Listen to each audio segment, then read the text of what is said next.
Muy buenas noches, señoras y señores. Bienvenidos a la primera edición del Péndulo del 2018. Hoy les proponemos tres temas.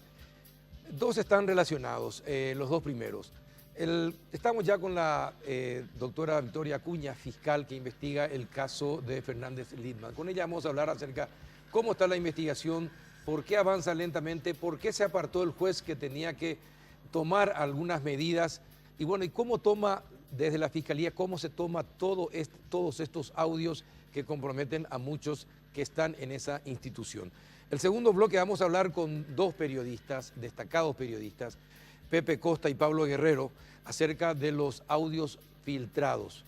Y también vamos a hablar acerca de la ética y otras connotaciones que tiene este mismo tema. Y el último bloque vamos a hablar acerca de las nuevas medidas impositivas que fueron muy criticadas por Beltrán Maki, presidente de FEPRINCO, y también por Sandra Noguera, presidenta de CAPRO. Vamos a hablar con ellos acerca de esta nueva situación y la Secretaría de Tributación. Después de la pausa, rapidito, ya estamos con la fiscal Victoria Acuña.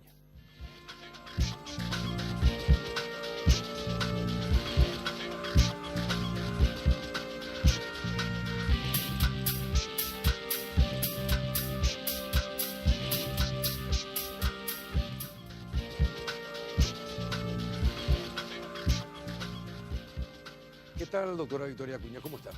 Muy bien, muy buenas noches a usted y a su audiencia. Gracias, doctora, por venir. Y creo que usted ya trata de ablandarme desde el principio. Ya sé que dice por mi atuendo. Exactamente, vino de blanco y negro hoy, pero le aseguro que no lo va a conseguir. Hoy no lo va a conseguir. Felicidades, le queda muy bien el blanco y negro, dicho sea de paso.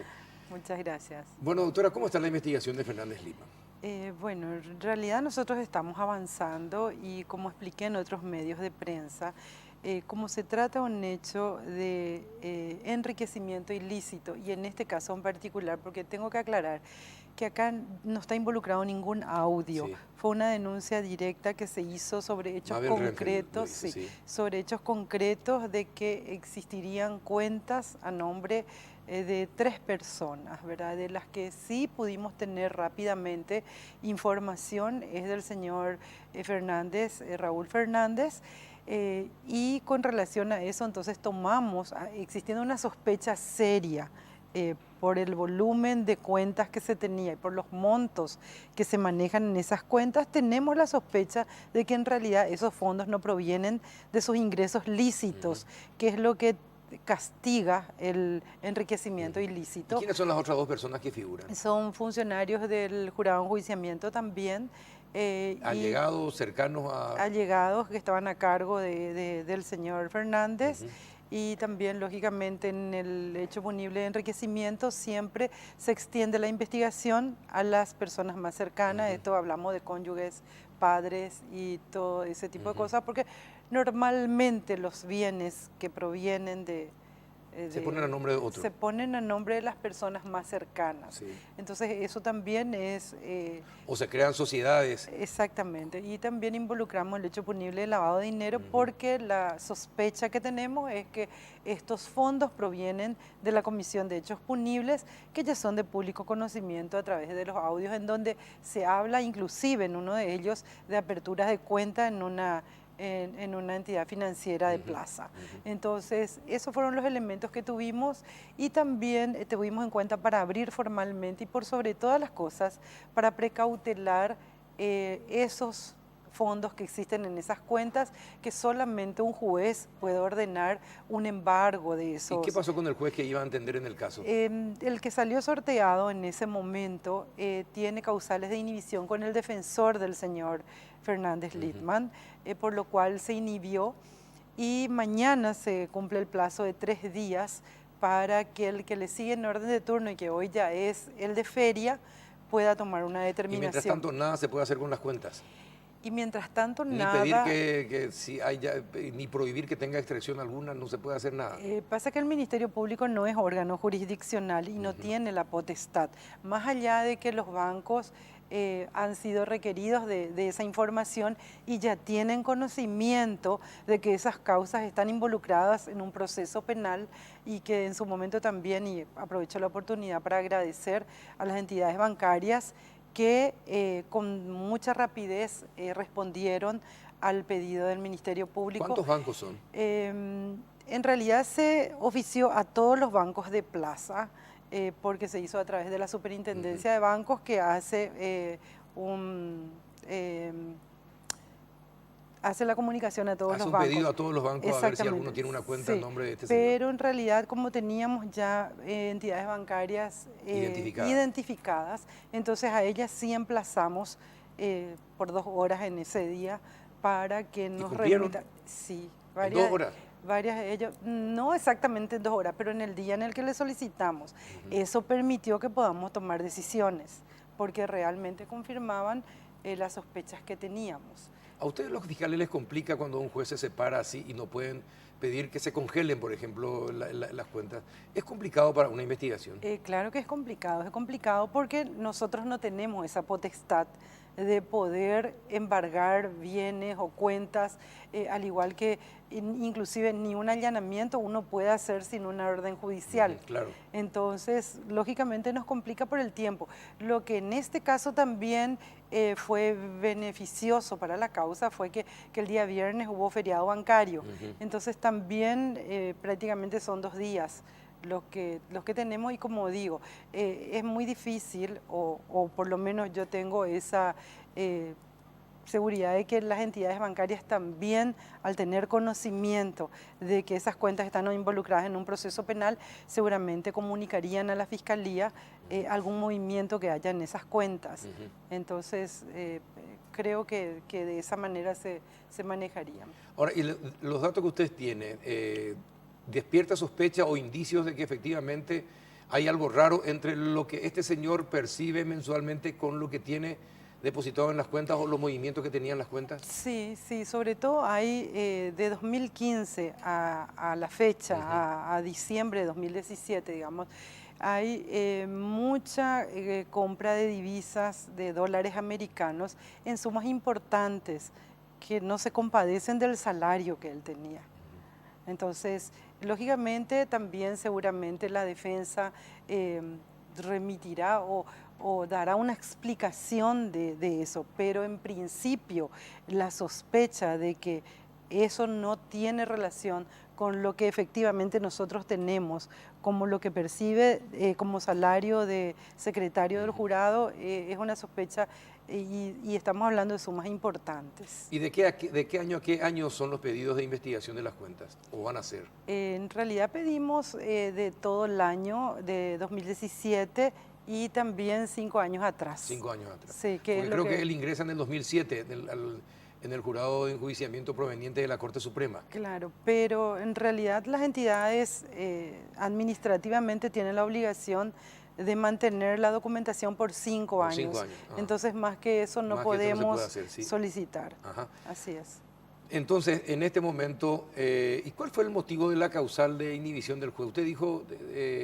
Ya tenía una causal anterior, creo que es enemistad con el doctor Álvaro Arias, que es el abogado defensor del señor Fernández Lidman, y esa causal ya tiene hace Y eso años. No se tiene en cuenta en el Poder Judicial, que si alguien juez ya tiene causal con un abogado que está, ya se lo saca, ya no ingresa dentro de los posibles sorteados. Lo que pasa es que el sorteo es electrónico y es imposible saber quién va a tomar intervención como defensa por las personas que están siendo procesadas.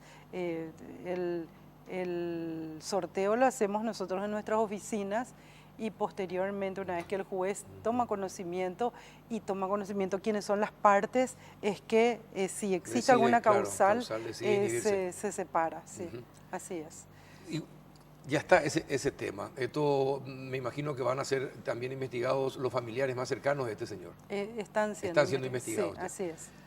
Por otra parte, ¿cómo toma usted todo esto que se conoció en los últimos días? Estos audios que hablan de que la terna donde usted estuvo para fiscal general del Estado supuestamente fue digitada por el presidente Cartes y el presidente de la Corte Suprema, Benítez Riera. ¿Qué piensa de todo esto en este momento?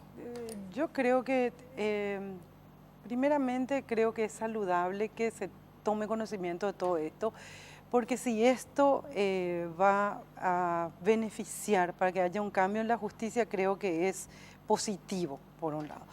Con relación a la terna, efectivamente, yo estuve en la terna para fiscal general del Estado. Yo nunca hablé con el señor presidente de la República, no. Cumplí todos los requisitos que exigía el Consejo de la Magistratura. El presidente le llamó, ni Benítez Riera nunca le llamaron. No, excepto, lógicamente, como presidente de la Corte, muchas veces, como también presido un gremio, muchas veces tuvimos entrevistas de cuestiones gremiales con el presidente de la Corte, al igual que con muchos parlamentarios, porque también como gremialista he acompañado a los funcionarios de la Fiscalía por el presupuesto cuando se estaba solicitando, por ejemplo, el aumento para los asistentes fiscales. En ese momento nos entrevistamos con varios parlamentarios, entonces esa fue la conversación que yo en su momento tuve. Ahora, estas conversaciones que se tienen y que no sabemos si en realidad describen una realidad o no, ¿verdad? Porque en realidad son terceras personas las que están conversando de que existió ese tipo de circunstancias. Pero yo creo que más allá de esa conversación, lo que hoy es muy importante para la institución, y ya he dicho en otra ocasión, es que se defina el nombramiento del fiscal. Hay una colega que ha sido propuesta por el Poder Ejecutivo y estamos esperando que el Parlamento dé su conformidad o no. Hoy día estamos inclusive, aún el escenario ha cambiado, ¿verdad? Porque el actual fiscal general del Estado está también siendo investigado y por forma parte de la terna. Y forma parte también de la terna, pero otra vez, como varias veces también ya lo repetí, estamos aún con una lesión más a la credibilidad de la institución. Yo considero, y esto es un tema muy personal, que tanto él como aquellos colegas que están involucrados directamente con las investigaciones tendrían que separarse del cargo. Los que son mencionados, usted dice los que son mencionados en los audios. No mencionados porque hay más de 10 colegas mencionados, pero aquellos que aparecen con comunicación directa con el señor Raúl Fernández, que están involucrados directamente en las investigaciones, yo creo que tendrían que ser apartados de la institución. ¿Por qué?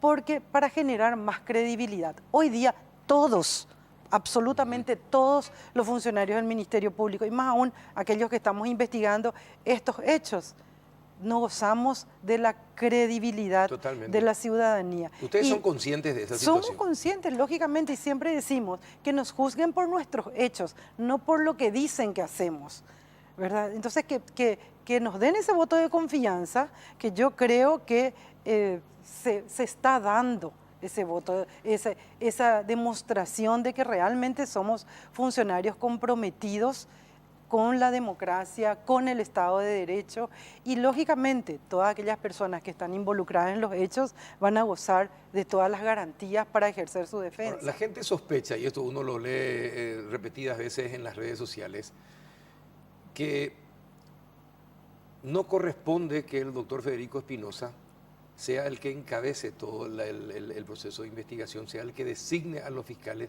cuando que es primo del fiscal general del Estado. Entonces, muchos señalan de que tanto el fiscal general como el fiscal Federico Espinosa, por ética, deberían apartarse de entender o de participar en este caso. Yo sé que es comprometedor lo que le voy a preguntar. ¿Qué piensa usted? Bueno, vuelvo a decir, comparte de que se separen. Un pensamiento muy personal, ¿verdad? De que yo creo que sí. Sobre todo porque acá lo que hay que precautelar es la credibilidad de la institución. Claro que el apartarse es un tema muy personal, ¿verdad? Entonces no hay ninguna disposición normativa que obligue a las personas a apartarse. Pero yo creo que, porque en la unidad de delitos económicos, solamente el adjunto puede disponer la apertura de una causa. Por un reglamento interno que tenemos, entonces solamente el adjunto. En este caso, el doctor Federico Espinosa, que es el adjunto, como usted dice, también la ciudadanía tiene dudas sobre su actuación por la cercanía con el fiscal general. Bueno, entonces, lógicamente, si si se hubiese apartado, hubiese sido otro fiscal adjunto el que designe, probablemente esa duda no hubiese existido. Le pregunto a usted que conoce, yo no conozco cómo es el funcionamiento de la Fiscalía, pero por ejemplo, si el fiscal general se ausenta, ¿quién le reemplaza? O sea, si se ausenta, en este caso por viaje, él designa. Él designa quiénes son los que tienen que interinarle y normalmente son los adjuntos. Pero hay un orden de prelación, es decir, no. está, por ejemplo, el fiscal adjunto en lo penal es más que el fiscal adjunto de delito económico o todos los adjuntos son iguales. Todos los adjuntos son iguales y es un tema también de confianza que el fiscal general deje como encargado de despacho. Claro, tiene la misma jerarquía. Claro, tiene la misma jerarquía y si vemos históricamente los diferentes fiscales generales que estuvieron, porque los adjuntos prácticamente tienen más de 10 años todos, históricamente eran diferentes los adjuntos que quedaban como encargados de despacho. Entonces, eso por un lado. Ahora, si hablamos de acefalía de la institución del fiscal general, por algunas causales que está en la ley orgánica del Ministerio Público, en el artículo 51, ahí sí establece que en caso de acefalía, por decirle, porque tiene también causales específicas, sería el adjunto más antiguo el que tiene que asumir el cargo. ¿Y quién le reemplaza hoy día? ¿Quién es el encargado hoy de despacho? El doctor Roberto Zacarías. Roberto Zacarías, casualmente es casapeño. Sí, pero es luego el encargado de la... no recuerdo bien el nombre pero está en el despacho mismo del fiscal general. O sea, es el colaborador directo, digamos. Ahora, pero independientemente de estas situaciones, lo correcto, lo éticamente correcto de un fiscal debería ser, por una cuestión de parentesco, como en el caso de Federico Espinosa, apartarse. ¿Quién lo reemplazaría entonces? Cualquiera de los adjuntos. Cualquiera de los adjuntos, porque eso también. Claro que él se separaría solamente en este caso del fiscal general, ¿no? Claro. En los otros casos de delito económico él continuaría siendo el fiscal adjunto. Sí, por eso le digo, pero esa es una decisión personal, porque no hay ninguna obligación normativa, ¿verdad? Pero vuelvo a insistir, eso debería ser para preservar la credibilidad de la institución. Entonces no estaríamos con este tipo de desconfianza de la ciudadanía con relación a las designaciones o a las investigaciones. Ahora, usted preside la Asociación de Fiscales. Sí. Bueno, la asociación le ha pedido a los o las fiscales involucrados o involucradas en estos audios comprometedoramente, porque uno puede ser mencionado en el audio sin que tenga nada que ver con ninguno de los participantes, o porque está atendiendo un caso, porque está llevando un caso, etcétera, etcétera. Pero como usted había dicho, con aquellos que directamente hablaron con Fernández Littman, ¿la asociación les pide que se aparten, les pidió que se aparten? No, en realidad nosotros tuvimos una primera sesión cerrada, digamos, de la comisión directiva donde hemos emitido un comunicado y posteriormente abrimos a todos los asociados porque esto también se fue sucediendo y aún subiendo más de tono las noticias que teníamos de lo que se estaba divulgando. Entonces, en esta segunda reunión y que desembocó en un segundo comunicado, en donde realmente requeríamos una investigación firme, profunda y que realmente la ciudadanía pueda recobrar la credibilidad, se estableció eso y se dijo probablemente en la reunión también estas circunstancias. Pero como le digo, es un tema personal. Nosotros como asociación no es que le llamamos a nuestros asociados a decir, apartate, ¿verdad? Pero podrían dar una indicación, es decir, también hay que sentar posiciones. Claro, una de ellas está suspendida por el jurado. O sea, definitivamente no está dentro de la institución. Pero los demás, y las demás circunstancias, como por ejemplo la fiscal que investiga los hechos del 31 de marzo, nos enteramos esta semana, ya posterior a nuestras reuniones, e inclusive otra decisión que se tomó ahí en esa reunión fue ir a hablar con el fiscal general del Estado y plantearle a él estas circunstancias, ¿verdad? pero cuando nosotros solicitamos la audiencia, él tampoco ya no estaba. Y hablamos con el doctor Zacarías y con el doctor Federico Espinosa, que fueron los que nos entrevistaron, sí. claro, nos entrevistaron como encargado de despacho. Y realmente también ahí se les mencionó una serie de circunstancias, ¿verdad? Porque la propia fiscal Teresa Rojas, que es una de las que se vio inclusive amenazada por estos abogados, Sí. forma parte de nuestra comisión directiva. O sea, para nosotros es muy directo todo dentro de la Asociación de Fiscales. Y creo que en todo momento hemos tenido también una postura firme y de salir a decir qué es lo que nosotros pretendemos para la institución, ¿verdad? Porque más allá de las personas, acá hay que proteger la institución. Y mientras los que están involucrados no hagan ese mea culpa o esa, a lo mejor ese gesto de caballerosidad, de dejar el cargo mientras son investigados, entonces vamos a seguir con esta falta de credibilidad. Ahora, ¿qué opina usted de todo el sistema, de los abogados que están metidos, de estos que hablaron tan mal y se burlaron de la fiscal Roja, por ejemplo?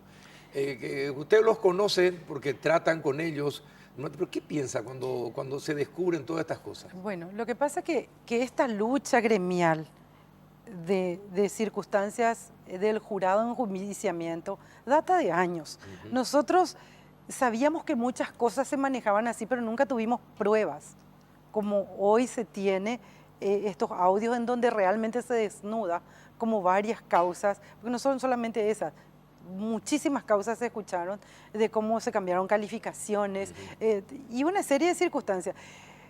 Sabíamos más o menos y era contra lo que luchábamos, pero nunca pensamos que se llegara a tanta bajeza realmente y a referirse a los colegas con términos tan soeces como los que escuchamos, ¿verdad? Entonces, realmente también es humillante porque muchas veces uno, a lo mejor en el furor del litigio, uno a lo mejor piensa muchas veces cosas que le quiere decir a la contraparte, claro. Pero justamente el juicio es una contienda de personas educadas, ¿verdad? No debería ser. Por lo cual no emitimos ese tipo de opiniones.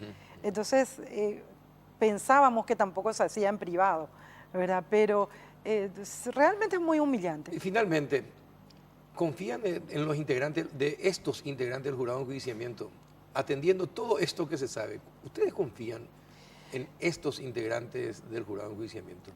Yo creo que es lo que tenemos en este momento. Y si nosotros queremos que haya cambio, creo que depende de nosotros. Yo creo que el Ministerio Público hoy tiene la gran responsabilidad y probablemente una prueba de fuego con estas investigaciones y dependerá del resultado de estas para que queden bien autoridades e investigadores. Entonces yo creo más que nada es una oportunidad para devolver la credibilidad a la institución y creo que hay muchos funcionarios comprometidos con eso. Y si de nosotros depende cambiar la metodología o el sistema del jurado de enjuiciamiento, yo creo que no solamente los operadores de justicia, sino políticos y legisladores tenemos que ponernos de acuerdo para que así sea, ponernos de acuerdo en el buen sentido, de que todos queremos una justicia mejor y, lógicamente, con miras a una modificación constitucional. Doctora, muchísimas gracias por tu presencia, muchas gracias por contarnos cómo está el proceso de Raúl Fernández Littman y que tengas éxito en este 2018 y que tus investigaciones sean certeras y que tenga cada vez más condenados si es que corresponde que sean condenados. Muchas gracias. Gracias, doctora, por venir. Gracias. A la vuelta de la pausa vamos a hablar acerca de los audios filtrados con Pepe Costa y Pablo Guerrero. A la vuelta de la pausa.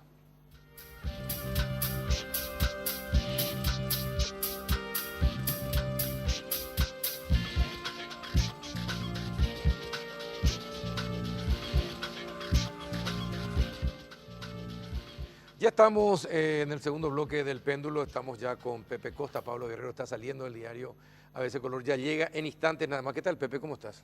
Bien, Carlos, ¿cómo estás? Saludo a la audiencia. Gracias Encantado por de venir. estar aquí. Sí, sí, vos sí viniste de azul y rojo. Claro, hay que estar Sí, en tono. Sí, está bien. Bueno, ¿qué tema, no? Este tema del caso de los audios es todo un desafío para la prensa, Sí, totalmente. porque hay muchas aristas que hasta ahora no se están tocando en profundidad.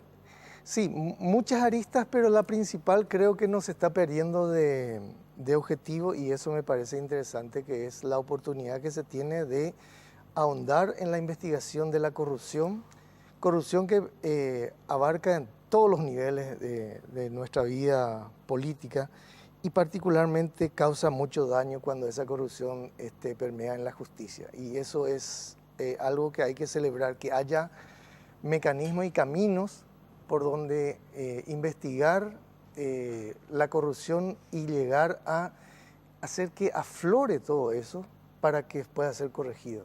Es decir, los paraguayos no merecemos una justicia de calidad. Mucho mejor, sí. Mucho mejor. Pero ¿qué pasa?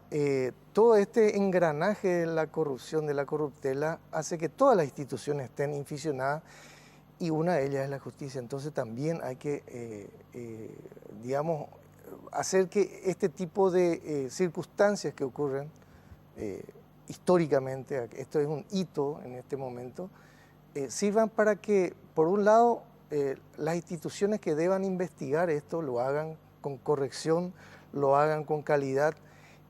Hay una ciudadanía que escudriña esto, que está atenta a esto, entonces esto es muy, muy importante. Pero también que esto sirva de lección para que los corruptos, la gente que acostumbra a hacer tráfico de influencia, aprenda que pueda tener sanciones y Claro. pueda tener una consecuencia a sus hechos. El tema pasa por lo siguiente. Todos sabemos o todos sospechábamos de que estas cosas ocurrían. Muchas veces no entendíamos fallos, muchas veces no entendíamos investigaciones, por qué paraban, por qué se atrasaban, por qué no se tenían en cuenta ciertas pruebas. Y hoy parece que nos damos cuenta de que hace mucho tiempo la justicia está totalmente podrida y depende exclusivamente y con mucha fuerza de la clase política o de los intereses económicos poderosos. Bueno, esto nos lleva a un plano también, digamos, más general. Por un lado, tenemos que reconocer que, como te digo, todas las instituciones están inficionadas por mecanismos de corrupción que perviven, sobreviven y vienen desde mucho antes. Lastimosamente, dentro de eso, hay gente que quiere hacer bien las cosas, pero esa gente que quiere hacer bien las cosas a veces se ve retenida, se ve desanimada por el caudal de corrupción que hay. Por eso es importante que ocurran este tipo de cosas para que por lo menos la gente honesta que está en las instituciones públicas pueda aflorar y pueda sentir que tiene un apoyo de la ciudadanía para hacer las cosas bien. Por otro lado, voy a hablar un poco del tema de la justicia, que es lo que afloró también en esto. Obviamente que hay un tráfico de influencia en todos los niveles y en el ámbito de la justicia el tráfico de influencia causa mayor daño, sobre todo cuando hace que los operadores de la justicia actúen de forma no independiente, no autónoma. Entonces, en estos casos lo que hay que hacer es reivindicar la necesidad de tener mecanismos que aseguren o por lo menos garanticen un alto nivel de independencia y de autonomía de los actores, de los operadores judiciales. Nosotros estamos lejos de eso probablemente, pero hay que hacer el camino. ¿Qué tal, Pablo Guerrero? ¿Cómo estás? Hola, ¿qué tal, Carlos? ¿Cómo ¿Qué estás? tal, Pablo? Hola, Pepe. Saluda a la audiencia. Bueno, sabemos que te costó llegar. Estamos a 4 cuadras, no, pero está saliendo. Vos sabés que le está reemplazando. Yo vine a Fernando de la Guillermo. Mora y llegué a horas. No, le está reemplazando a Guillermo Domanico. Ah, mira. Entonces sí, ya me avisó, entonces acaba de terminar su programa. Inmediatamente ya está presente acá. Te tengo que agradecer. Gracias, Pablo. No, por favor, gracias por la venir. invitación. La primera vez en el péndulo. Sí, la primera vez en el Mira, Que péndulo. no sea la última. No, no va a ser la última. Ya va a depender de vos. Bueno, contanos ustedes en ABC, ¿cómo viven el día a día con este tema de los audios? ¿Cómo van llegando? ¿Qué pensaron cuando empezaron a escuchar los materiales? el González Daer, el subsecretario, la fiscala, otro fiscal. ¿Cómo fue? Y fue una revolución, o sea, lo recibe Mabel, en realidad. Se pone a escuchar todos los audios, ella no le cuenta a nadie. Nosotros nos enteramos en cabina 2 minutos antes, tenía un guión, sabíamos quiénes hablaban con quién, porque nos explicaban. Fernández Lidman, era un ilustre desconocido para mí, yo no lo conocía. Sí, González Daer, obviamente, y sus interlocutores tampoco, es decir, no le conocíamos nosotros a personas con quienes hablaba. A ver, Raquel Fernández, Nadine Portillo, eran nombres desconocidos, o sea, yo en el día a día no los conozco. Después íbamos haciendo un poco el tejido de cosas y nos fuimos percatando como la ciudadanía también de lo grave que era todo esto. Y la verdad que nos sorprendió, o sea, mi primera experiencia en audio fue aquel de Luis Rojas, el coronel, Sí. con el tráfico de vehículos, ¿te acuerdas? Y la mitad eran cuestiones casi folclóricas, como el caso del mamón con palito, y la otra mitad, bueno, había que, digamos, tomarlo en serio. Pero en este caso era un tsunami de cosas muy graves y habían que unirlas unas con otras porque casi no se entendían. Y así surgió todo, de la nada. Sí, y bueno, pero sirvió para demostrar hasta qué punto la gente trafica con la justicia, que es lo más perverso, ni vos, ni yo tenemos, ni ninguno de los que están viendo el programa tienen seguridad lo que puede pasar con su vida, con su propiedad y sus bienes. Porque a través del tráfico de influencia podés perderlo todo. Totalmente. Podés perderlo todo. Podés tener razón, pero el tráfico de influencia puede que haga que vos pierdas un caso. ¿Verdad? Es decir, como dice el hashtag, justicia podrida. Exactamente. A mí el tema que más me chocó, no tanto la influencia política, sino aquella madre que reclamaba justicia para su hijo, a quienes le dieron una golpiza en el campamento del San José, donde el tío del supuesto agresor pedía casi clemencia y le perdonaron. A mí me chocó bastante porque después habló la madre y decía, Dios mío, esto no le puede ocurrir a cualquiera, ¿verdad? Porque tal vez nosotros no estamos litigando en cosas grandes que ameriten hablarle a Fernández Lidman o a Carmelo Caballero, José Ortiz, no, ¿verdad? Nosotros estamos en cuestiones más caseras y eso a mí me chocó en realidad y digo, bueno, en manos de quiénes estamos de repente, ¿verdad? Es decir, nosotros podemos ser mañana la víctima de un telefonazo. Totalmente. ¿Y Pepe, vos qué pensás? Bueno, insisto en que... a ver, voy a volver un poquito el tiempo atrás. ¿Se recuerdan cuando tuvimos la primavera de la transparencia? Sí.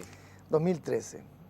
Nuevo gobierno, nuevo parlamento, muchos reclamos ciudadanos respecto a casos de corrupción que empezaban a ventilarse y mucha campaña mediática para hacer que eso se conozca. Muchas de las cosas El acceso a la información. Bueno, muchas de las cosas que se conocieron entonces se sospechaban desde siempre. Sí, así Pero es. ¿qué pasó? Con la transparencia se logró conocer en concreto y tener casos concretos, comprobados.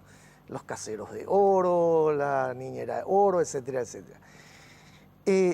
En esto ocurre algo similar, es decir, la sospecha del manejo político por debajo de la mesa de muchas instituciones, entre ellas la justicia, está presente. Hay un descreimiento tal de la ciudadanía sobre el funcionamiento de las instituciones que se ve en cualquier encuesta y sondeo.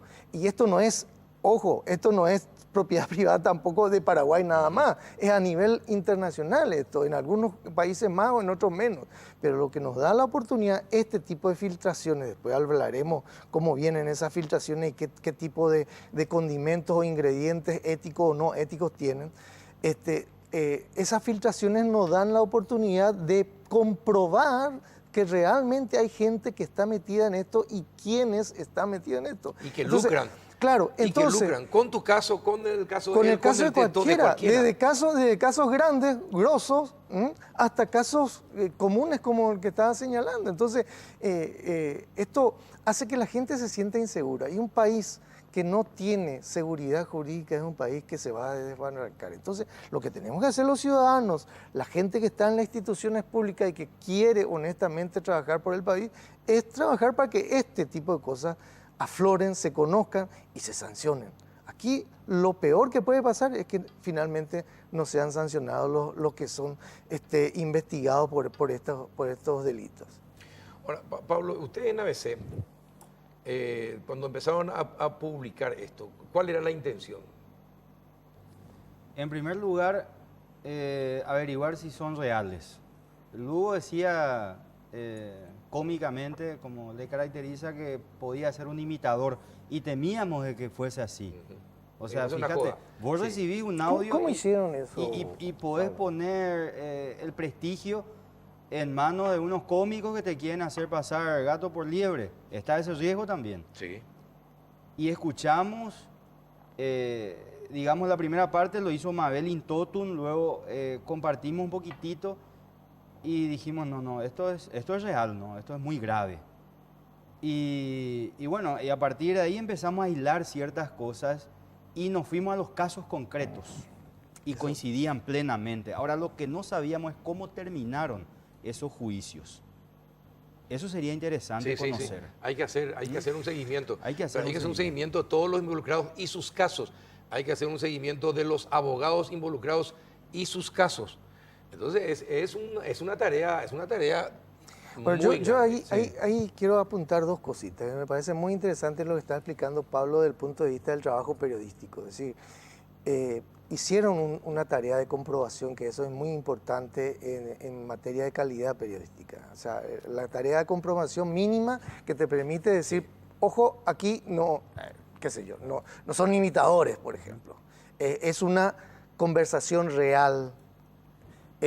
Y esa comprobación te lleva a los casos, obviamente, sí. Y los casos, varios de esos casos, son muy famosos.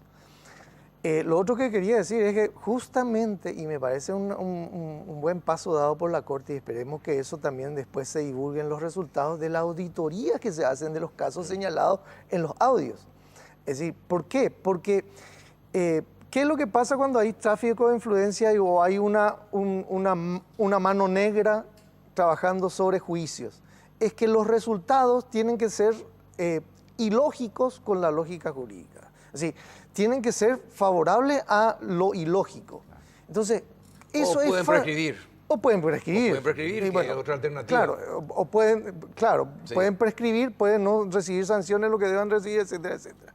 Entonces, una auditoría de esos casos, obviamente que puede llevar ¿Y en a... cuánto tiempo estimás que la Corte podría tener Mira, una auditoría de eso? Mira, la tarea de auditoría es lo que se informó en apenas días de salir esto. Una de las primeras acciones se dio la orden de la auditoría. Sí, hablamos con el ISECHE sobre eso. Bueno, el ISECHE es quien debería decir cómo va eso y cuánto tiempo llevaría a terminar una auditoría de esos casos. Pero así como esos deben haber otros. ¿A qué es lo que nos lleva a esto? Es que la tarea de auditoría de los casos judiciales tiene que ser una tarea permanente. Sí. Y de toda la ciudadanía. Y ahí está. Y de toda la ciudadanía. Y de parte de la ciudadanía. Esto es lo que nos da la oportunidad de ponerlo a la luz, polemizar sobre esto, debatir sobre esto, hacer que las instituciones empiecen a funcionar más escudriñadas por la ciudadanía. Estábamos hablando fuera de cámara, ¿quién es el fiscal que no va a tratar de hacer un buen trabajo de investigación hoy día con todo esto que aparece? Porque va a estar en el ojo de Porque la va a tormenta, estar- claro, en el ojo de todos. Claro, porque si no a él se le va a caer la viga encima. Entonces, creo que hay que aprovechar, como se aprovechó el tsunami de la transparencia. Ujú. Ahora, no son pruebas, pero son indicios más que suficientes para iniciar profundas investigaciones. Ahí viene el otro. Y tema ahí de viene debate. el otro que es justamente el fin justifica los medios. De hecho que no son pruebas. Obviamente Claro. yo también como abogado te puedo decir que no. Ahora, es un buen indicio. Por eso es que hay que poner sobre la mesa todos los expedientes de los casos escuchados y ver si coinciden realmente y a partir de ahí hacer una profunda investigación. Por ejemplo, hoy salta el caso que yo desconocía de el Barra Brava Olimpia que dispara en Pedro Juan Caballero, que es amigo del fiscal general, Del y- hijo del hijo del fiscal general. Eso no lo íbamos a conocer nunca, salvo por un círculo minúsculo de personas. Entonces, obviamente con ese audio no lo mandás a la cárcel, pero si haces el une con flecha, encontrás que tiene ese Que hay indicios audio. suficientes que podría haber sido favorecido Así mismo, el joven. así mismo. Ahora, ¿cómo comprobás que es favorecido? Y Bueno, con sencillamente los si fue resultados, con la- imputado, con el resultado. Fíjate Claro. vos, en ese caso, si mal no recuerdo, hay 3 o 4 imputados y uno de ellos se libera de la, Claro. de la prisión.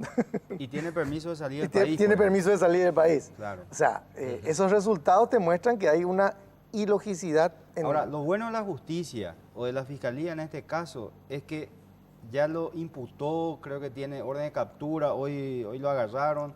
Hoy lo agarraron, claro, pero eso es lo bueno, reaccionó por lo menos, que es lo Bueno, que te da una acá lo que especie se de espera es que esperanza. justamente que las instituciones reaccionen a esto. Porque si no reaccionan... estamos No, si no muertos. reaccionan ya es el acabose. El acabose. No, ya es el El, acabose. el empezóse del terminóse, como Sí. decía Mafalda.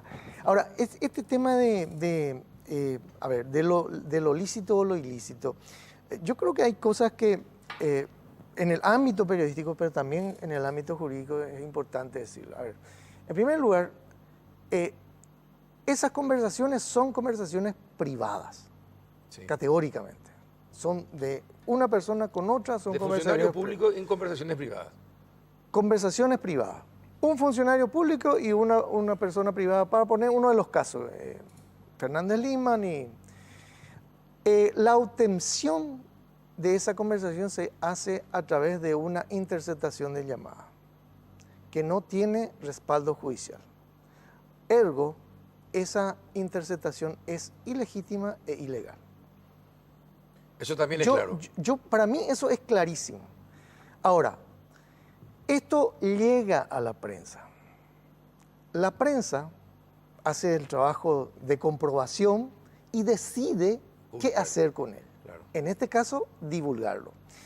Aquí yo quiero hacer un paréntesis desde la ética periodística. No hay un código de ética en todo el mundo, más de 120 países que tienen y organizaciones que tienen código de ética. No hay un solo código de ética periodística que avale la obtención ilegal de información o de noticia. No hay uno solo. Todos los códigos de ética lo que dicen es que solamente se puede concebir la obtención de la noticia por medios legítimos. Entonces, ¿ante qué estamos? Podemos decir que el actuar de Mabel, de Pablo, del diario ABC es un actuar que va en contra de la ética periodística. A ver, sería duro decirlo, pero en realidad no está avalado por los códigos de ética. Pero ahí empieza a actuar otro tipo de decisión. Es la decisión de la ética personal del periodista, donde dice: yo decido publicar esto por el beneficio que puede traer, pero me expongo a las consecuencias que puede tener. ¿Cuál es la consecuencia que puede tener esto? Mañana puede aparecer González Daer o Fernández Liman O o Carmelo querellando por invasión en la intimidad a Mabel, a Pablo, al diario mismo. Ahora, pero el tema, Bueno, pero pero Pepe, esa es una ellos no asunción- grabaron, a ver, ni Mabel ni el medio grabaron, ni pincharon ningún teléfono. Ellos así publicaron mismo. lo que obtuvieron. No tenemos equipos para hacer. Así mismo. O sea, ¿Verdad? a ver. A mí no me consta eso, pero yo creo que sí, así fue. Ahora, te Y faltó creo- un elemento importante. A ver, Hablaste de beneficio propio. No, el bien común es lo que está en juego. perdón, yo no dije, o dije mal. Así dijiste. Eh, Ahora, No, yo el hablé bien del común. el beneficio de todos. te O sea, doy el beneficio de todos. Te sí, doy sí. un caso. si dije así, mal, pido disculpas, pero está a 10 cuadras de mi casa Sabrina Breuer, vivía ella sí. ahí. Si nosotros escuchamos tras paredes que ella era golpeada por el marido, tiene dos salidas. Es decir, yo obtuve eso ilegalmente, no puedo escuchar conversaciones familiares o me meto en el tema y le salvo la vida. Sí, no, eso funciona así, Pablo, es cierto. La invasión de la intimidad, por eso digo, o sea, estaba haciendo el correlato de cómo van las cosas. ¿Sí? Aquí hay una conversación privada, hay una obtención ilegítima de esa conversación privada por una interceptación. Convengamos que el periódico recibe... Hay una distribución del material. Y hay una difusión. Claro. Y donde el periódico, la empresa, los periodistas deciden que eso, pese a las consecuencias que pueda tener de un juicio en contra de ellos, es beneficioso para la sociedad. Y se juegan. Se juegan. Y eso es legítimo. Eso es legítimo. Eso es legítimo. Porque por el bien común está, pero claro, ahí está protegido claro. el bien común. Entonces, obvio, volvemos a lo jurídico. Estos elementos no sirven de prueba. No, claro. La Constitución te dice que no sirven de prueba. Pero son indicios más que suficientes para iniciar las investigaciones. Y imagínate qué tipo de indicios que desde un medio de comunicación, desde la prensa, va a estar siendo velada. Y fíjate que no se quedó solo ABC, ¿eh? No, pero ojo, pero hay una cosa más importante. Debido a la difusión de estos audios, tenemos 2 senadores renunciantes. Algo impensable hace 2 meses. Algo impensable 2 meses. Uno perdió su investidura, el otro... ¿Verdad? Y con una pérdida de investidura, que también es una consecuencia de eso. ¿Verdad? Un probable, perdón, Carlos, Pepe, un probable tercero, que sería Carlos Portillo, que hoy está siendo investigado también. Es decir, es importante todo esto, o sea, es un quiebre, ¿no? Yo deseo íntimamente que aparezcan los buenos fiscales, los buenos jueces, porque yo también entiendo que ellos están celebrando este tipo de cosas, porque muchos no pudieron o ascender o integrar alguna terna o fueron enviados al paredón del jurado de enjuiciamiento, ¿verdad? Porque el jurado de enjuiciamiento funciona como un jaque. Sí, un órgano de extorsión. De extorsión, ¿verdad? Y hay varios jueces fiscales que estuvieron hablando en diferentes medios. Yo lo escuché a varios y decían eso, ¿verdad? A mí antes, ¿y por qué no hablaste? Y no, y porque nadie me iba a creer, etcétera, etcétera. Ocurrían cosas. Hace poco estuvo hablando... Con el silencio uno se vuelve cómplice también de las inconductas y las irregularidades. Eso también tenemos que poner en la balanza cuando todas estas cosas se juzguen.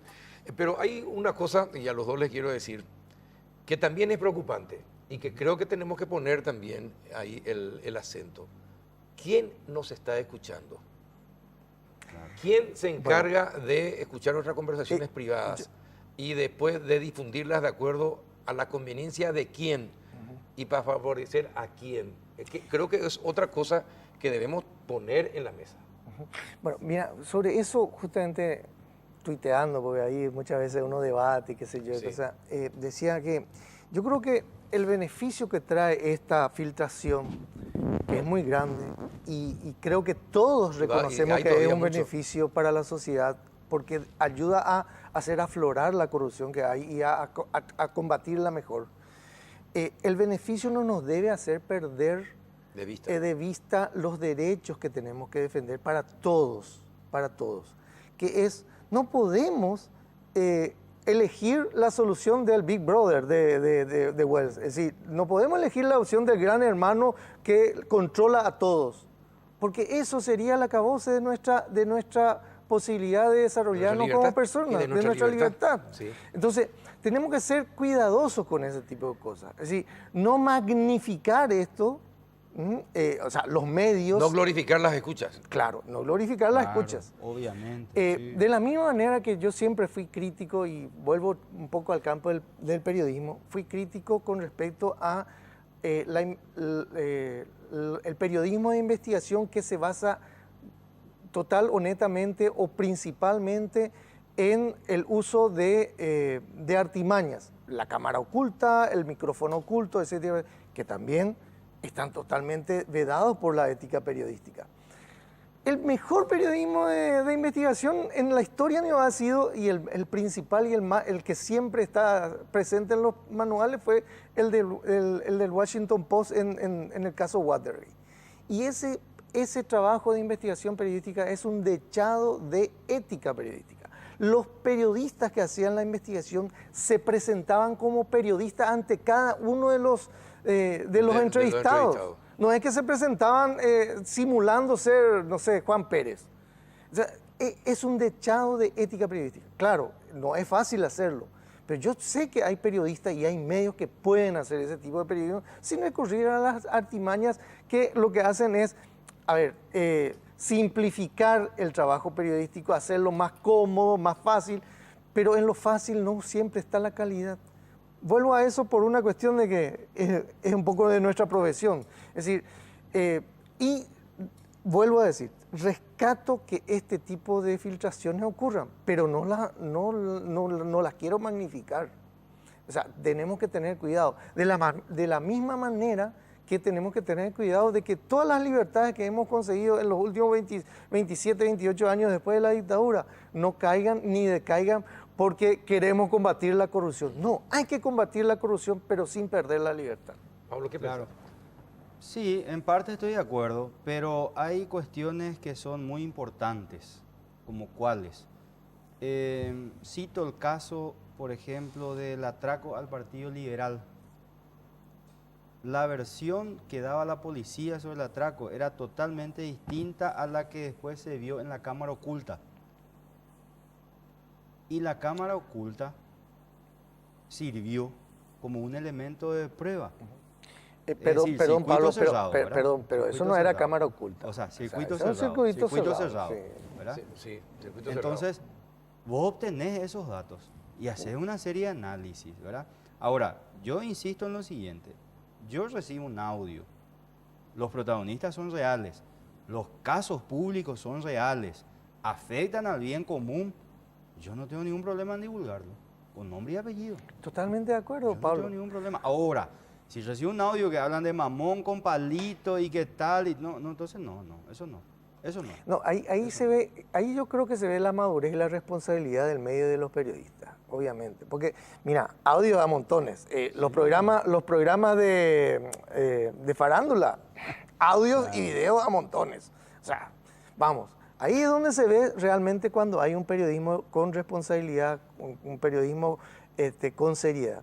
Obviamente, por eso yo quiero dejar claro, no es que estoy señalando que uno deba dejar de lado porque sencillamente no hay ningún código de ética que te diga que vos te puedas valer. No, lo que pasa es que cuando tomás esa decisión es una decisión personal y vos te atenés a las consecuencias. Y las consecuencias incluso, o sea, yo me voy a ofrecer a defenderle a Pablo o a Mabel o al diario ABC para defenderle en un juicio que le hagan, no sé, González Lara o quien sea que fuera, querellándole por invasión a la intimidad, porque vamos a encontrar los elementos Sí, se van a encontrar. Vos sabés suficientes que para justificar el juez esa Garzón en España invasión. creo que fue inhabilitado por escuchas ilegales.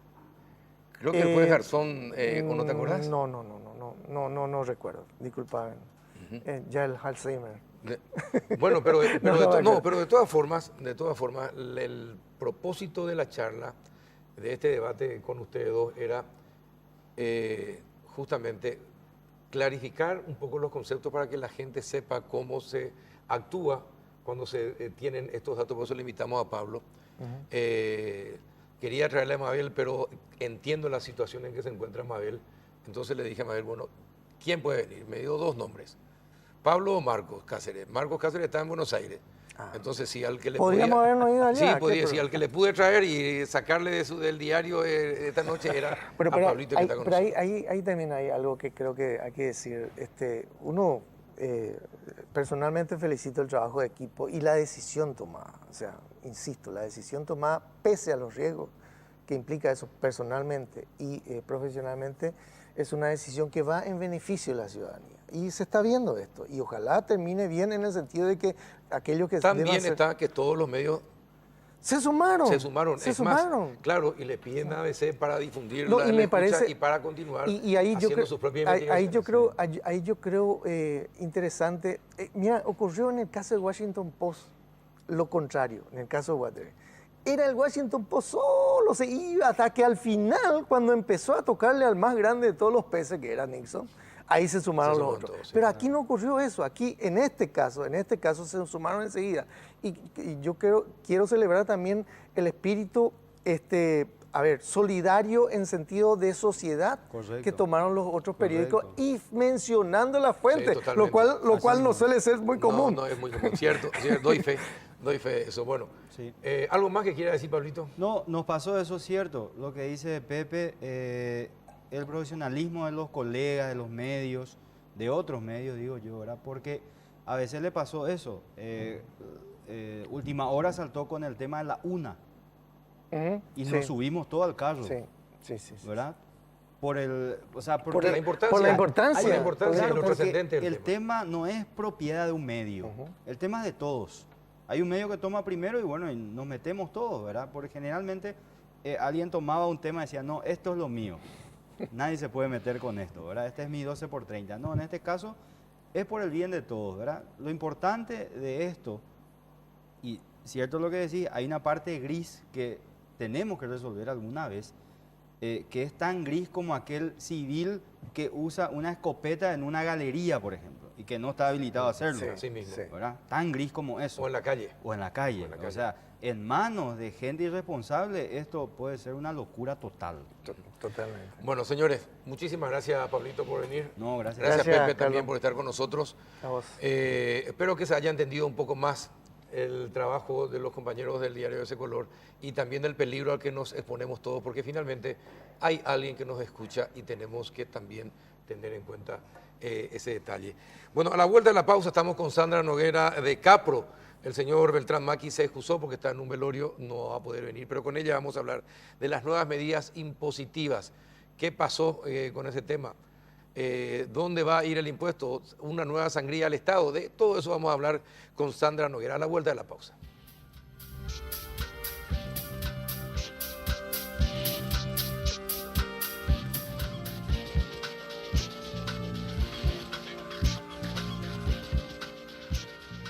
¿Qué tal, Sandra Noguera, gerente general de Capro? ¿Cómo estás? Súper bien, por suerte. Gracias por venir. Gracias por la invitación. Y Sí. feliz año para vos y toda tu audiencia. Igualmente. Faltó Beltrán, pero pidió disculpas. Por motivo de fuerza mayor no está presente. Y bueno, pero vamos a hablar acerca de lo que te convocamos. Perfecto. Verá, ¿es cierto que tuviste una guerra con Héctor Cristaldo? No, en realidad por Twitter él salió al paso de las contestaciones que yo estaba dando, Sí. porque mucha gente cuestionaba el fallo, pedían explicaciones y yo desde el punto de vista técnico y estaba explicando a todos los que me escribían, ¿verdad? Ujú. Él estuvo interactuando. Se metió. Se metió en el tweet. Entonces yo le contesté en la medida que no me faltó el respeto, ¿verdad? Cuando empezó a decirme que soy una mentirosa o cuando otra gente, como Simona, estaba diciendo que evidentemente me pagan muy bien para mentir, que por eso soy gerente general, yo dejé de contestar los tweets. No me parece la forma, ¿verdad? No, hiciste bien. Hiciste Sí. bien. Cuando te agreden ya no tiene sentido la discusión. Bueno, pero ¿qué es lo que falló la Corte? Porque finalmente dicen que se le saca a los productores, que son los que pagan los impuestos, y se le devuelve a las agroexportadoras. ¿Qué es lo que falló la Corte en el tema de Bueno, las aceiteras y compañía? el fallo de la Corte lo que hizo fue declarar inaplicable algunos artículos del decreto 1029, porque ese decreto lo que hacía era limitar injustamente la devolución del crédito fiscal solo al 50% a las agroindustrias cuando exporten productos industrializados como el aceite y la harina, cosa que en la ley no está de esa manera. En la ley dice perfectamente que la devolución corresponde el 100% cuando se exporten productos industrializados. Industrializado.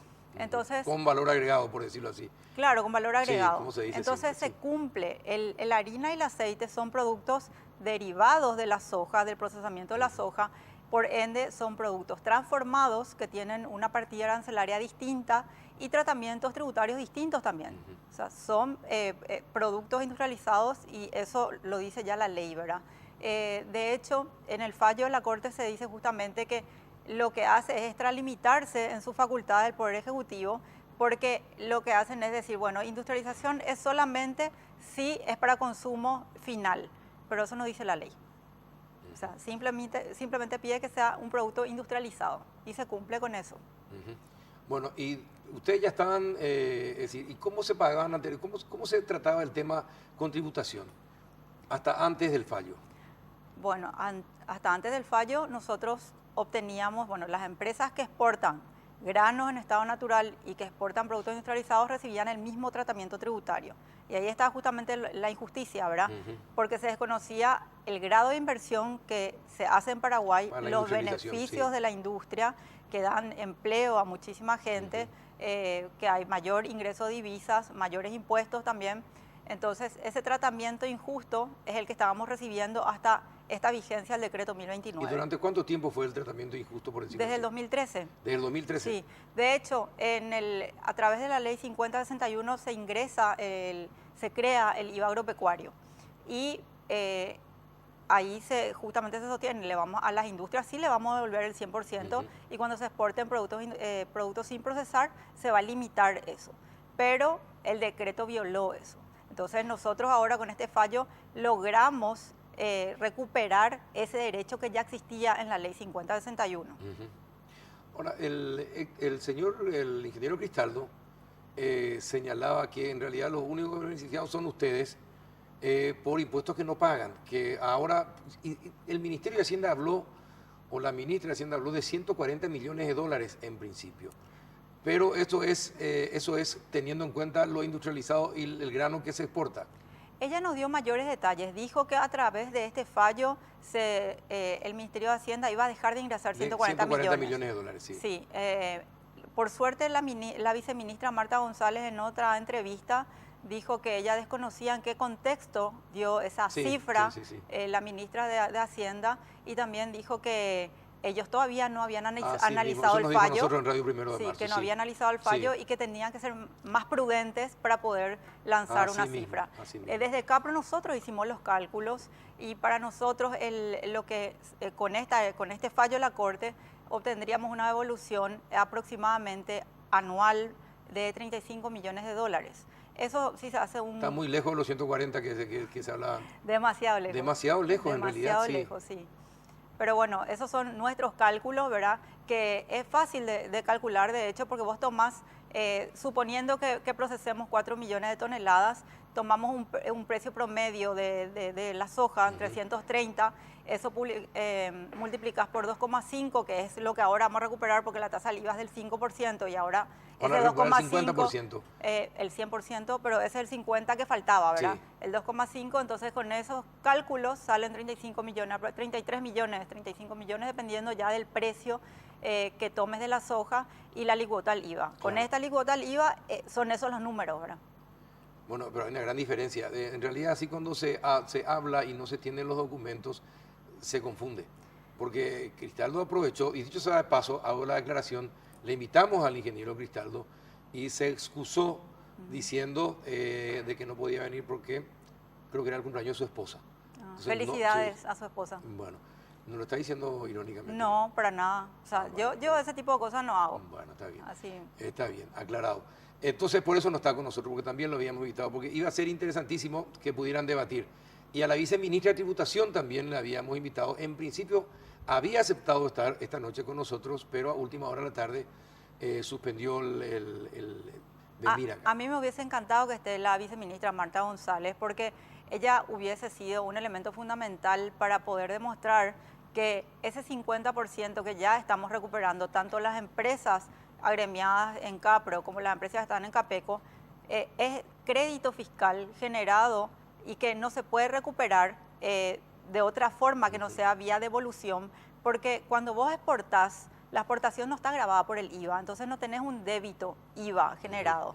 Entonces, el mecanismo que hacen es para que no se exporten impuestos, es la devolución del crédito. Es un dinero soportado por la agroindustria y por las empresas agroexportadoras que también están asociadas a CAPECO, ¿verdad? La gente entendió tu explicación. Yo creo que en parte entienden. Hay mucha gente que entiende y otra que no quiere entender. ¿Y los que entienden qué dicen? Que les parece justo, que de hecho no se puede dar un mismo tratamiento tributario a actividades que son diferentes, que tienen diferentes beneficios e impactos dentro del país. ¿Y los que no entienden qué alegan? Y sacan estos argumentos que yo creo que son fácilmente rebatibles, ¿verdad? Porque el Ministerio de Hacienda no te va a devolver un solo guaraní si no es tu dinero. Y de hecho te fiscalizan cada documento tributario y contable que vos presentás, fiscalizan previamente para decir, ok, acá tenés tu dinero, esto te corresponde. Inclusive cuando te corresponde, no te devuelve el Ministerio de Hacienda No, actualmente. te hacen Sí, pero condicionan también a que tus proveedores, los que te vendieron, ingresen ya al ingresan IVA. al IVA, sí, efectivamente, es así. Bueno, pero ¿y hay alguna lección que deja toda esta situación? Sí, una lección importante que es otra vez que las leyes están para cumplirse y que por suerte esta vez funcionó el control de los poderes del Estado. ¿Y qué pasa con todo aquello que se dejó de percibir desde el 2013 a esta parte? Bueno, nosotros, el efecto de una acción de inconstitucionalidad se retrotrae al momento de la presentación. Por eso te pregunto. Es decir, pero la ya lo presentación perdieron, ya no lo van a recuperar. No. Eso ya está. Sí, está. Ah, Yo creo que... Esto es a partir de esta sentencia. A partir de de la la fecha de la presentación de la acción, de que la fue el acción año pasado. Lo que nosotros vemos como una oportunidad importante para el país, para que esas empresas que solamente están en este momento exportando materias primas decidan instalar sus fábricas aquí y dar mayor valor agregado a los productos aquí dentro de Paraguay. ¿Qué es lo que todos pedimos? Es Es lo que todos pedimos, que los granos, en vez de enviarlos así en bruto al exterior, que sean procesados acá en nuestro país. Y bueno, pero aún así procesados tienen problemas. Sí, hasta ahora a nosotros nos restaba competitividad este mismo trato entre las actividades de exportación de materias primas nomás, porque tenemos que tener en cuenta que las industrias asociadas a Capro compiten con industrias de otros países, donde sí existen beneficios o políticas de fomento a la industrialización. De hecho, ellos tienen aranceles para la importación de productos industrializados y no así para la importación de granos, porque lo que busca la mayoría de los países es captar todos los granos que puedan para procesarlos dentro de sus fronteras. Y teniendo en cuenta cómo están los discursos de los presidenciables en estas campañas políticas, hay algunos que francamente, quieren un impuesto a la soja mucho más elevado. Al tabaco también lo quieren mucho más elevado.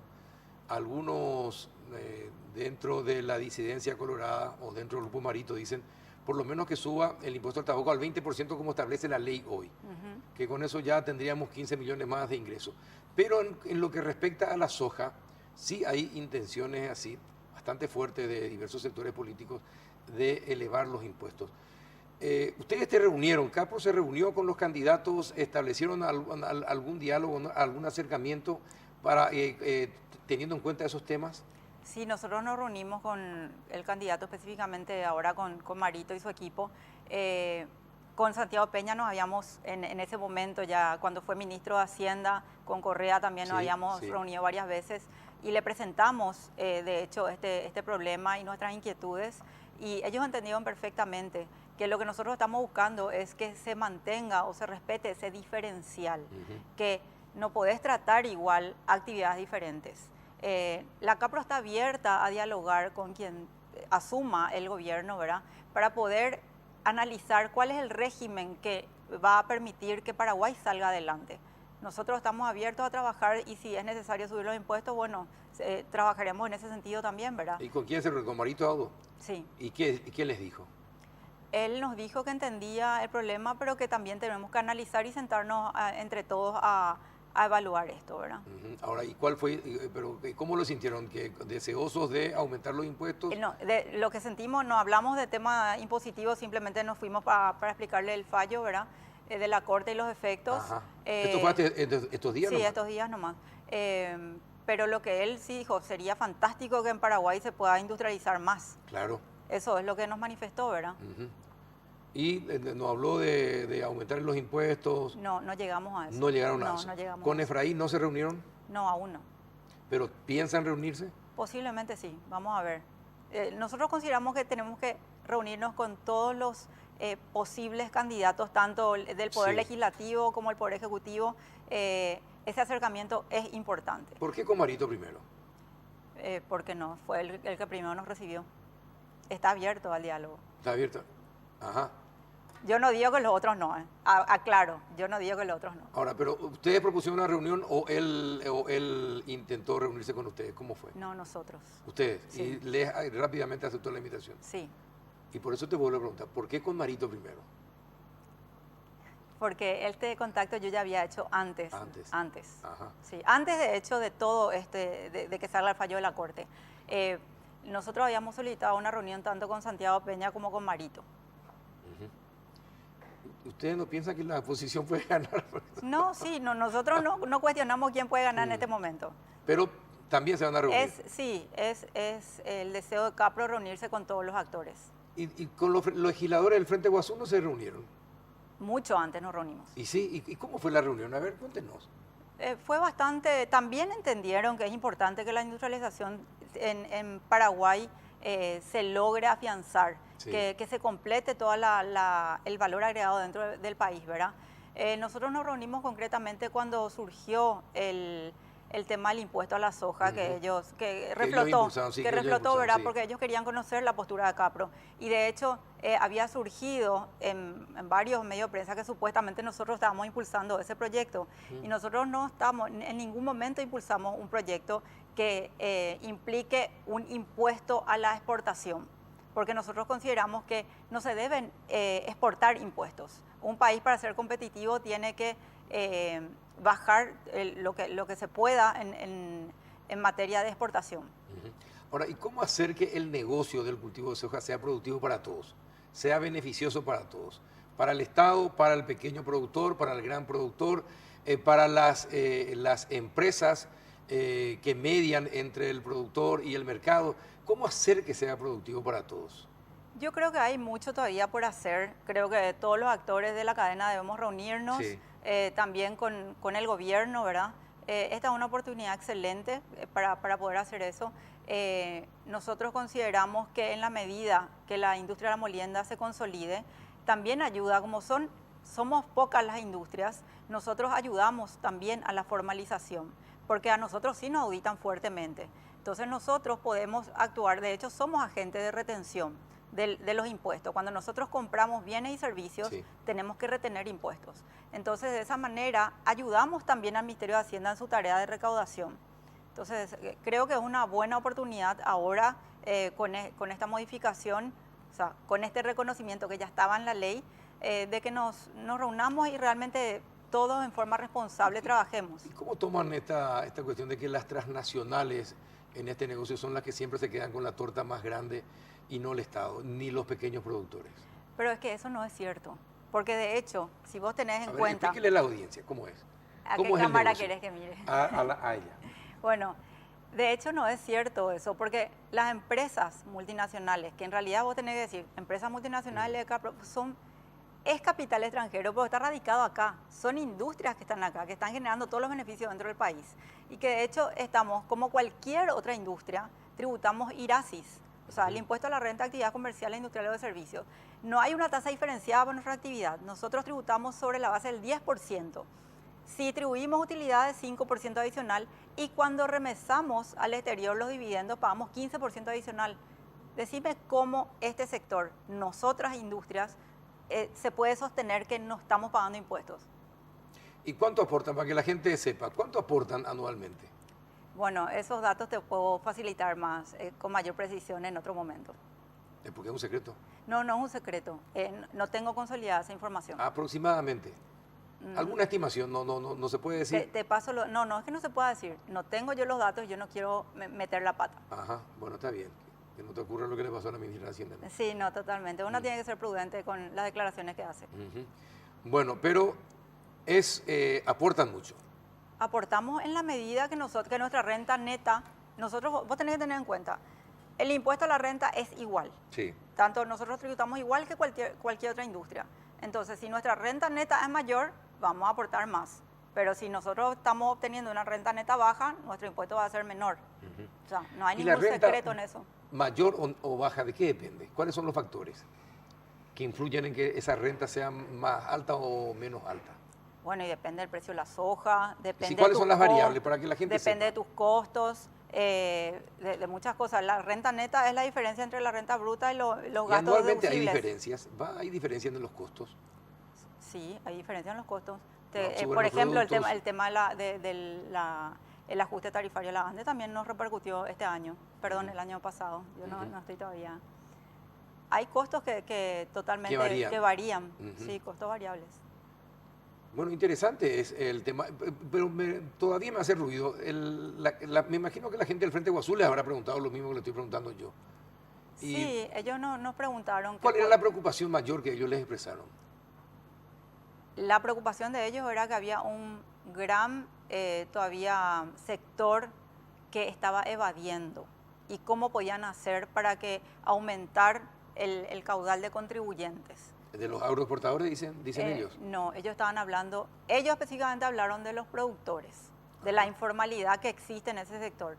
Para nosotros, nosotros directamente le dijimos nuestra opinión con respecto a lo que ellos querían implementar en ese momento, que era el impuesto a la soja, a la exportación de soja, y dijimos que nosotros no estábamos impulsando eso, que podríamos sentarnos con todos los sectores a analizar qué era lo más conveniente, pero de una forma seria y no de acuerdo al momento político que en ese momento se estaba viviendo. El tema es muy interesante porque evidentemente un discurso es el que se da en una reunión privada y otro es el que se da cuando vienen los periodistas a preguntar qué trataron. ¿Es así o no? Bueno, yo traté de ser lo más transparente posible, Carlos. Espero que haya logrado eso. Ahora, ¿el aceite de soja es commodity o no? ¿En qué sentido? Vos lo que tenés que preguntar es si es un producto transformado o no. Sí, desde el momento que, aunque sea incipiente la transformación... Pero es que ese es el tema, incipiente. ¿Quién dijo que es incipiente? El Ministerio de Hacienda ¿Y cómo dijo se define eso. entonces? Es que no existe esa definición de incipiente. De hecho, la Corte dijo, mezclar la industrialización con que sea obligatoriamente para consumo o que esté disponible para el consumidor final es un absurdo, porque eso la ley no te dice. O sea, lo único que la ley te exigía es que sea un producto transformado. Entonces, es un producto transformado. Y eso es lo importante, que tiene un tratamiento tributario distinto. Ahora, hay un salto en la partida arancelaria. ¿Y qué es el CBOT? Ese es el precio de Chicago. ¿Es el precio de Chicago? Sí. ¿Y ahí el aceite de soja cómo es commodity o no? O sea, hay precios diferentes para la materia prima, para la harina y el Te aceite. estoy preguntando esto porque estoy recibiendo la ayuda de la teleaudiencia y le agradezco a la gente que colabore con este humilde entrevistador para entender más sobre este tema. Por eso me parece muy interesante lo que la gente, el aceite de soja en Chicago, ¿cómo se toma? Como un commodity. Yo lo que quiero llegar, ¿para qué quieren saber eso? Y para saber cómo se hacen los negocios, me imagino, ¿verdad? En realidad, como estamos hablando de este fallo en particular, es irrelevante si es considerado un commodity o no. Lo importante es si es un producto transformado o no. Y en este caso es un producto transformado. Y eso es lo que dijo la Corte, ¿verdad? Que no se pueden hacer distinciones donde la ley no distingue. No, yo sé que el fallo es local, pero simplemente tengo que también hacer honor a la gente que está colaborando y le agradezco de todo corazón. Lástima, bueno, yo no estoy mirando mi Twitter tampoco. Pues estoy seguro que estás ahí. Ahora, me dicen, preguntarle si la contribución que hacen al fisco es suficiente, es justa. Desde la perspectiva de usted, ¿qué pensás? Nosotros consideramos que estamos aportando de acuerdo a lo que dice la ley. Y sumando IRASIS e IVA, neto de devoluciones, ¿es positiva la contribución? Eso es muy simpático porque hubo un cambio en la calificación. Sí. Durante muchos años las empresas que están en la CAPRO figuraron como las mayores contribuyentes del fisco. Y lo que hicieron ahora es cambiar la forma de calificar a los grandes contribuyentes mezclando impuestos. Vos o pagás IRASIS y ellos mezclaron IRASIS, que es un impuesto directo, con IVA, que es un impuesto indirecto. Dijeron que si vos estás recuperando tu IVA, en realidad no estás aportando mucho en términos efectivos. Pero eso no es cierto, porque en realidad ese dinero no era luego de Hacienda. Es tu crédito que te está devolviendo de esa manera directa porque vos no tenés cómo compensar con el débito porque la exportación no está grabada. Bueno, interesantísimo el tema. No, y me alegra, sabes que manejás muy bien el tema, te felicito. Gracias. No, en serio, lo manejabas muy bien. Ahora entiendo por qué sos gerente general de CAPRO, porque hay que destacar la inteligencia también de la gente. Gracias, en Carlos. estos casos, me encanta la charla contigo, espero que haya sido útil. Lastimosamente se me fue el tiempo, me hubiese gustado seguir preguntándose, trasladándote preguntas de los televidentes, pero se me fue el tiempo. Pero Así en lo que no te haya podido contestar, encantada de mandarte toda la información que necesites y sobre Perfecto. todo aclarar a la audiencia que esto es un fallo justo y que se hizo justicia porque las industrias merecían esto y se va a consolidar la industria molienda en Paraguay. Sandra, muchísimas gracias por tu tiempo. Gracias, Carlos, por el tuyo también. Muy bien, y a ustedes también por acompañarnos de sus casas. Hasta el próximo miércoles.